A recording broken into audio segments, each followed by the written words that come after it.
IPv4 design. In this video, I'm going to talk about the next topic related to the IPv4 design, about the NAT or network address translation. You have learned about the network address translation in the previous videos, and here I'm going to review some of the topics that we have learned previously, and also I will explain some of the terminology related to the NAT, and finally we will experience one or two examples related to the NAT for better understanding the network address translation. First, you know that in NAT we have multiple type of NAT. For example, a static NAT, and you know that we are using a static NAT when we want to publish one server from our private network for the public network, okay? And after that we have learned about the dynamic NAT, and finally dynamic NAT overload or PAT. PAT is the abbreviation of the port address translation. We have experienced all of these types of the NAT in the previous video, but in this video I will show you the next type of NAT. We call it NAT overlapping. You can configure the NAT overlapping with a static NAT or with dynamic NAT. I will configure one or two examples for better understanding the overlapping NAT. When we have multiple subnets, okay, with the same range of private IP address or public IP address, okay, we should use the overlapping NAT. Don't worry about the detail because I want to explain it in this video. Now, before talking about the dynamic NAT overlapping, or actually the overlapping NAT, okay, let me to explain or review some of the terminologies that we have in the NAT. For example, maybe you hear stop network. What is the stop network? Actually, a stop network or a stop domain is the internal network. Okay, you know that in internal network, in most cases, we are using private IP address. Actually, if you say internal network or private network or inside network or a stop network, all of these terminologies have the same meaning. Okay, because of that we know about the stop network from here.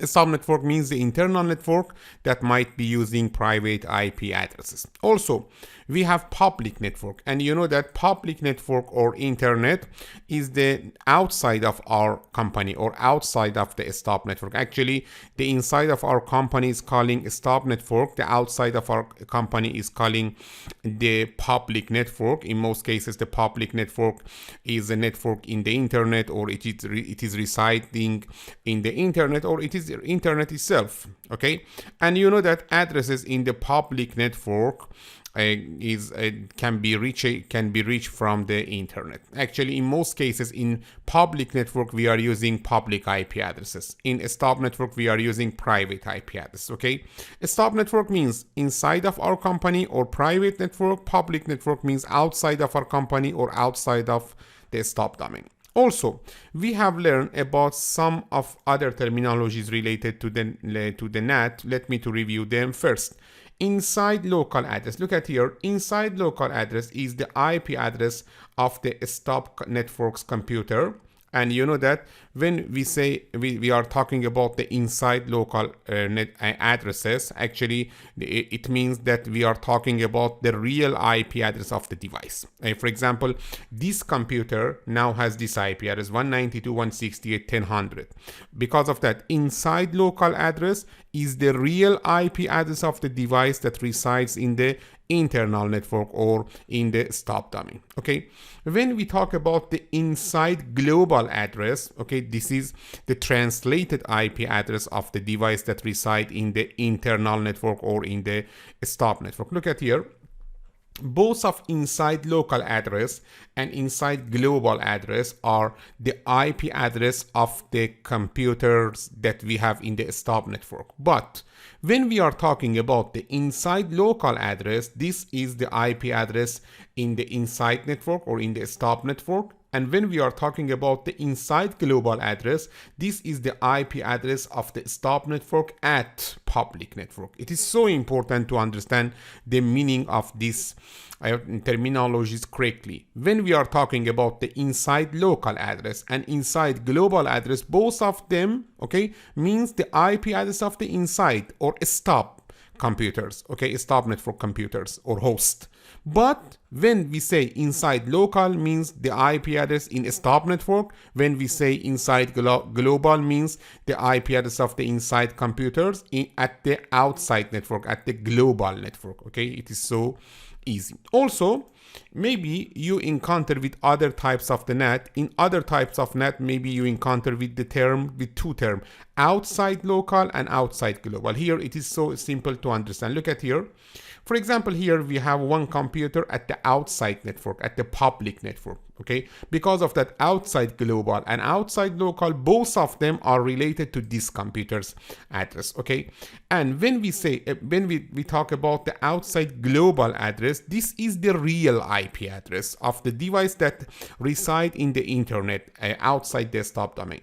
But when we talk about the outside local address, means the translated IP address of the public network's computer in the stop network. Okay, actually this is the translated IP address of the device that reside in the internet. This address is used inside the stop domain. Maybe you didn't, for example, experience these types of addresses in the dynamic NAT, in the path, in the static NAT, because we will learn about these types of networks or addresses in future type of NATs. Okay, but now we should know about the meaning of this two term, outside local, outside global. Let me to review these four terminology related to the NAT. Look at here. Each time you see inside term, okay, inside local or inside global, means this is the IP address of the stop network's computer. Okay, and when you see outside, okay, means this is the IP address of the public network computers. Okay, and after that, then the second word, okay, inside local, means the IP address of the stop network's computer in the inside network, in the internal network. And when we see inside global, means again the IP address of this computer at the outside of our network, okay, at the public network. And again, when we see outside global, means the IP address of the outside computers or public computers at the outside, at the outside of the stop domain or public network. And outside local means the IP address that we see about the, for example, outside computer inside of the stop domain. For example, maybe you are sending the traffic to the 192.168.150, but actually this traffic, this address should be translated to the real IP address. Here I can show you, look at here, this is the real IP address. The inside local address is the real IP address of the inside computers. Okay, and also outside global is the real IP address of the outside computers. Okay, and then inside global is the translated IP address. Translated IP address of the inside computers or stop computers, stop domain computers or host. And here we have again translated IP address of the outside, for example, or public computers. We will learn more than this about these terms when we are experiencing, when we are learning about different types of the NAT. Here in this class, we have learned about the static NAT, about the dynamic NAT, about the path. You know that a static NAT commonly used to assign a network device with an internal private IP address, a unique public address, so that it can be accessed from the internet. You have learned about it. About the dynamic NAT, dynamically maps an unregistered or private IP address to a registered IP address from a pool of registered address, means public address. About the path, maps multiple unregistered or private IP address to a single registered IP address by using different ports. And we know that we are using this type of NAT more than others. Now, let me to show you two examples about the overlapping NAT. This is useful for us to understand the overlapping NAT. You know that ENSLD doesn't explain the configuration, but I want to show you two examples for better understanding the usage of overlapping NAT. But don't forget, overlapping NAT can be static or dynamic. Let me first explain the static overlapping NAT in this example. This is the first example. In this example, as you can see, we have two networks with the same range of IP address. For example, this is this first network